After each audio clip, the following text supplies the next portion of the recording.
ஹர ஹர சங்கர ஜய ஜய சங்கர ஹர ஹர சங்கர ஜய ஜய சங்கர. வாழ்வில் தடைகளும் பிரச்சனைகளும் அனைவரின் வாழ்க்கையிலும் ஏற்படுவது உண்டு. இதை எப்படி தீர்ப்பது என்றும் எதனால் இவை ஏற்படுகின்றன என தெரியாமலும் பலரும் திணறுவது உண்டு. இப்படி கஷ்டங்கள் தடைகள் ஆகியவற்றை தீர்ப்பவர்கள் எளிய பரிகாரத்தை தொடர்ந்து செய்து வந்தாலே நவக்கிரகங்களால் ஏற்படும் பிரச்சனைகள், முன்வினை சாபங்கள், பித்ருக்களின் சாபங்கள், வாஸ்துவினால் ஏற்படும் கோளாறுகள், கஷ்டங்கள், பிரச்சனைகள் ஆகியவை நீங்கும். பறவைகள் போன்றவற்றை அழகிற்காக அடைத்து வைத்து வளர்ப்பதும் கூட இதுபோன்ற பாவங்களை வந்து சேருவதற்கு காரணமாகும். இவை நீங்குவதற்கு விலங்குகளுக்கு உணவளிப்பதும் அவைகளின் மீது பாசம் காட்டுவதும் சிறப்பை தரும். வாழ்வில் பலவிதமான பிரச்சனைகள், நிம்மதியின்மை, தடைகள் ஆகியவற்றை சந்தித்து வருபவர்கள் தொடர்ந்து பசுமாட்டிற்கு அகத்திக்கீரை வாங்கி கொடுத்து வந்தாலே மிக பெரிய புண்ணிய பலன் கிடைக்கும்.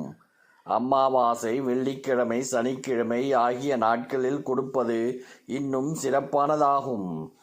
சூரியனுக்கு கோதுமை, சந்திரனுக்கு அரிசி, செவ்வாய் துவரை, புதன் பச்சை பயிறு, குரு கொண்டைக்கடலை, சுக்கிரன் வெள்ளை மொச்சை, சனி கருப்பு எள், ராகு உளுந்து, கேது கொள்ளு.